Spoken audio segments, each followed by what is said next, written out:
Gimana kamu ngelihat kompetisi antara media arus utama dengan new media? Sementara khususnya saya datang dari industri televisi, media televisi, kami dikepung sama banyak sekali peraturan dari mulai undang-undang pers, undang-undang ITE-nya sendiri, undang-undang penyiaran, belum lagi ada P3SPS dari KPI, lalu ada kode-kode etik dari berbagai macam asosiasi, dan itu semua harus diikutin, nggak ada yang bisa ditinggal.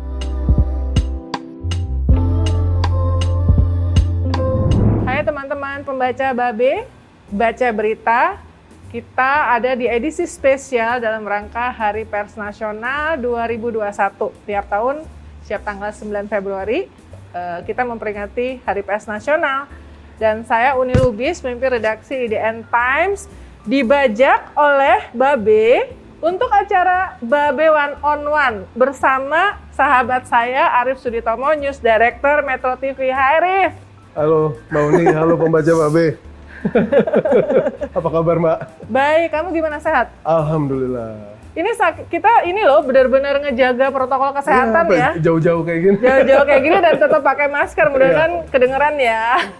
Sarung tangan juga aku malah Nggak apa-apa. Tapi dari tadi berkali-kali pakai hand sanitizer, jangan lupa 3M ya. Pakai masker, menjaga jarak, dan cuci tangan dengan air sabun atau hand sanitizer secara sering ya, sampai ini loh gue sampai kering banget loh ya. Ngetek juga. Jadi kayaknya tuh body lotion juga laku keras gara-gara harus pakai. Iya, aku nggak pernah pakai sih, tapi ya di mana-mana apa. Tapi muka kamu kinclong, kamu pakai krim Korea ya, karena selama pandemik ini sering nonton drama Korea. Air wudhu. Nggak ada yang percaya. Ya, ini maca alim ya. Rif, ini kita bagian pertama kita ngobrolin soal kompetisi media dengan new media. Iya, dan dugaan menurunnya kepercayaan terhadap pers, ya kan? Nah, kamu ini kan bagian dari kita. Oh iya, bagian dari media mainstream. Kita ini meskipun IDN Times itu media digital, tapi cara bekerja kita seperti media arus utama karena cuma platformnya beda, tapi cara kerja harus penuh kode etik apa segala macam sama dengan media arus utama. Gimana kamu ngelihat kompetisi antara media arus utama dengan new media? Ibaratnya seperti kita lomba lari, tapi yang satu kakinya diikat. Yang satu bebas, sebebas-bebasnya, ya paling-paling nungguin gugatan orang atau tuntutan orang akibat pelanggaran salah satu pasal di Undang-Undang ITE. Sementara khususnya saya datang dari industri televisi, media televisi, kami dikepung sama banyak sekali peraturan dari mulai undang-undang pers, undang-undang ITE-nya sendiri, undang-undang penyiaran, belum lagi ada P3SPS dari KPI, lalu ada kode-kode etik dari berbagai macam asosiasi, dan itu semua harus diikutin, nggak ada yang bisa ditinggal. Kita misalnya meninggalkan P3SPS, KPI akan kasih peringatan. Dan kalau KPI akan kasih peringatan, izin kita akan berisiko. Dan saya pikir itulah situasinya. Sementara para YouTuber atau konten-konten creator yang undang-undang ITE aja belum tentu mereka pernah baca gitu ya. Mereka bisa lebih leluasa, tidak punya handicap apapun, dan yang terakhir adalah Mbak, production cost mereka rendah karena mereka nggak punya fixed cost yang terlalu tinggi. Semua yang mereka miliki dari sisi production adalah variable cost. Kalau lagi nggak perlu ya nggak bayar, nggak di-spend.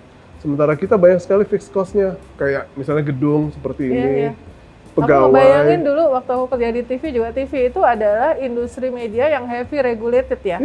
Aturannya banyak banget, KPI-nya juga, Komisi Penyiaran Indonesia-nya juga lumayan sangat galak, ya kan?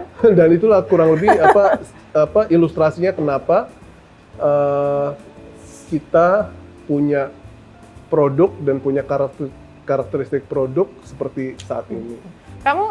Aku tuh banyak orang yang bertanya ya, kita pernah ngobrol, apakah media seperti kita, karena IDN Time kan juga platform digital, kita produksi video juga banyak banget ya di YouTube-nya IDN Times, live Instagram segala macam.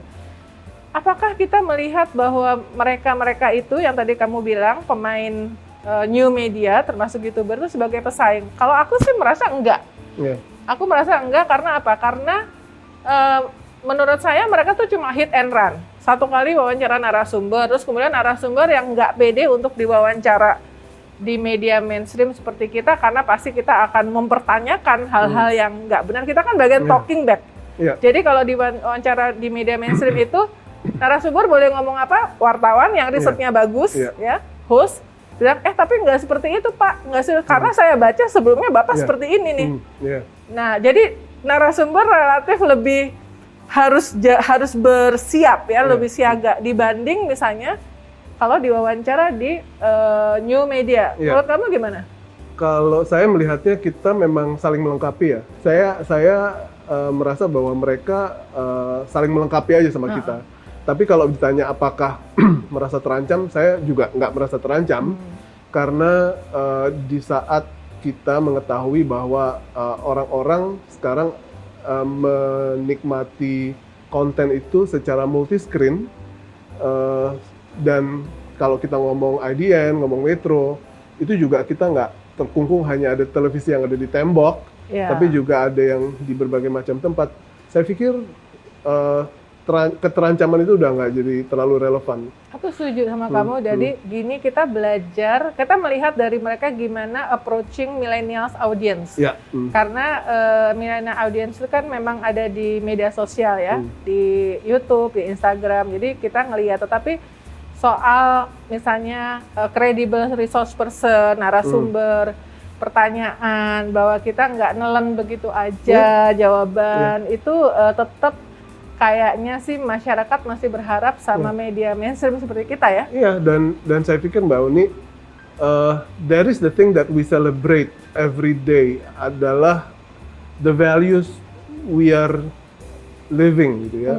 Kita punya norma, kita punya nilai, kita punya regulasi yang kita patuhi, dan ujung-ujungnya produk kita lebih bisa dipertanggungjawabkan sama umum. Kita nggak akan bilang bahwa saya nggak ngerti gitu loh. Kita nggak bisa bilang, nggak akan pernah bisa bilang kayak gitu. Sehingga salah satu hal yang ingin saya ungkapkan di sini adalah kita mendeliver quality product. Oke, nggak semua orang terbebas dari salah, nggak semua orang terbebas dari frame, tapi salah satu hal yang bisa kita jamin, kita pastikan dibandingkan dengan orang-orang yang hanya membuat konten tanpa berada di bawah payung hukum jurnalisme, saya pikir kita lebih unggul dari sisi kualitas karena kita melindungi banyak hal. Nah, karena ini Babe One on One ini dalam rangka Hari Pers Nasional, aku nambahin, Rif. Jadi pemain-pemain new media itu hanya biasanya ngambil tema-tema dan narasumber yang viral. Jurnalistik itu tidak hanya soal viral, ya. Jadi itu yang paling penting, the value of voicing the voiceless, diversity of resource person, dan juga tema. Misalnya dalam pandemik ini ya, apakah mereka ngomongin soal meningkatnya kekerasan di dalam rumah tangga selama lockdown atau di rumah aja, angka aborsi yang meningkat, ya, perceraian. Perempuan, jadi itu nggak viral ya, tapi itu kewajiban utama dari media kayak kita kan, untuk tetap mengangkat itu. Jadi jurnalistik dan pers itu punya banyak kewajiban ya, nggak cuma merhatiin yang viral-viral aja. Jadi ini yang aku rasa membedakan kita sama mereka, dan itu membuat masyarakat juga masih melihat kita karena keragaman dari konten. Betul. Dan konsistensi mungkin ya Mbak ya. Kita ini hadir terschedule setiap hari, 24 jam sehari bahkan. Kita tidak hanya hadir karena ada orang yang bayar gitu ya. Kita hadir karena bukan karena ada AdSense, tapi kita juga hadir karena memang kita merasa bahwa keberadaan kita adalah untuk melayani hak orang untuk tahu gitu. bisa aja kan kita nggak mau liput itu, tapi atau orang-orang yang content creator bilang kita nggak liput itu karena jauh, panas, susah dicapai. Karena gitu page views-nya kecil. Gitu ya. Tapi kita datang gitu loh. Ya. Kalimantan Selatan, pelosok-pelosok kita datang karena semua orang berhak untuk tahu atas apa yang terjadi di sana. Iya. Dan gini, Indonesia bukan cuma Jakarta. Betul. Jadi narasumber itu nggak cuma ada di Jakarta dan hanya orang-orang yang lingkar elit tadi aku bilang yang ini kita meliput seluruh Indonesia. Aku setuju. Iya. Metro pasti kirim dan liputan dia banjir besar di Kalimantan Selatan, di mana-mana Mamuju ya. IDN Times juga. Itu nggak ada tuh. Nggak dilihat oleh mereka-mereka ini karena ya mungkin mereka punya keterbatasan.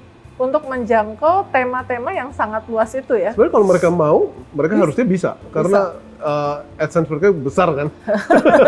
Tapi kan enggak, karena tanggung jawab itu ya, tanggung jawab kita sebagai media itu memang beyond viral, beyond duit ya, beyond duit, beyond viral. Nah ini aku rasa kembali misalnya pertanyaan dalam rangka Hari Pers Nasional ini, jadi bagaimana kita melihat membangun kepercayaan dibandingkan di tengah situasi tsunami informasi dan semua orang bisa memproduksi konten itu. Saya pikir kita harus konsisten sama misi kita, itu udah pasti. Nggak bisa kita bilang kepada orang bahwa kita setia dan selalu berada buat mereka, tapi kita nggak konsisten sama produk kita. Itu salah satu hal. Yang kedua, bagi saya ya patuhi seluruh regulasi yang ada di memayungi kita gitu. Karena dengan demikian regulasi itu kan dibuat buat melindungi publik, buat bermanfaat buat publik, sehingga apa-apa yang kita lakukan atau yang tidak kita lakukan itu semuanya bermanfaat buat publik. Saya pikir ya dua hal itu aja sih Mbak. Aku selama pengalaman IDN Times selama pandemik ini juga sebetulnya gini, mereka-mereka yang new media itu kan memanfaatkan platform ya, dan aku lihat kebanyakan memang platformnya adalah YouTube, tetapi kayak pengalaman IDN Times waktu ngeliput pilkada tuh kita juga fitur-fitur misalnya ada di Instagram. Instagram tuh sekarang bisa live 4 orang. Kayak dulu zaman kita di TV kan, kalau kita mau live misalnya yang pilkada atau ada 4 screen gitu, kita mesti ngirim mobil SNG. Ya, sekarang 15 orang. Sekarang nggak perlu lagi pakai Instagram sebagai wartawan era kolonial. Aku ngerasa bahwa ya ampun, ada aja mulai dari dulu belajar Periscope, kemudian Facebook Live, itu sekarang Instagram dan bisa 4. Jadi aku ingat kalimat kamu tuh, pelajaran dari pandemik ini adalah cost savvy dan tech savvy, betul nggak? Kita betul, jurnalis harus kayak gitu supaya bisa keep up ya. Karena apa ya? Bahasa kerennya the power of kepepet gitu ya. Jadi kita mau nggak mau banyak our business process, our business model, bagaimana kita mengelola produksi ya. Kita bisa ngelihat bahwa kemarin tuh bener-bener deh sangat-sangat nggak efisien. Dan sekarang banyak hal yang bisa kita lakukan lebih baik lagi, yang seharusnya kemarin-kemarin juga udah dipikirin gitu. Tapi karena nggak ada pandemi, sales nggak terpengaruh, ketutup semua gitu loh. Sekarang adalah saatnya kita punya waktu untuk bebenah gitu. Jadi sebetulnya tantangan buat kita nih adalah the principle of journalism, the core values, verifikasi, akurasi, kemudian voicing the voiceless itu nggak pernah berubah dari 100 tahun sebelumnya, even sampai today. Yang berubah adalah platform. Metro TV juga di metrotv.com aku rasa banyak sekali videonya. Kami juga di IDN Times seperti itu, dan packaging supaya kita lebih appeal dengan new eyeball, milenial, Gen Z ya. Susah nggak itu? Gimana caranya kamu misalnya ngomong sama susah, makanya kita lagi berpikir untuk memiliki sebuah pendekatan baru sama produksi yang konvergen. Jadi kita ingin punya sebuah central kitchen yang lengkap, tapi di bawahnya ada kitchen lagi yang pada dasarnya bisa mengolah makanan itu menjadi makanan-makanan yang spesifik buat orang-orang pihak-pihak tertentu. Gitu. Oke. Dan itu yang harus kita jadikan panduan ke depan karena pertama efisiensi dan semangat konvergensi. Kalau kita nggak mulai sekarang, kita pasti ketinggalan. Oke. Ini ada ininya, ada kode etiknya nggak boleh nih, harus gini nih. Misalnya kalau meliput, nanti kan kita ngomong ya tentang jurnalisme bencana, jangan wawancara. Menurut perasaan Bapak, menurut perasaan ini jurnalisme perasaan jadinya ya. Tapi nanti kita ngobrol itu tadi gimana kita melihat bagaimana kita sebagai media mainstream berada atau berlayar di tengah tsunami informasi yang juga dihasilkan oleh siapapun yang bisa membuat konten termasuk yang sangat-sangat populer dan viral ya. Ntar kita ngobrolin yang itu lagi ya. Sip. Tunggu bentar. Pembaca Babe, stay tune.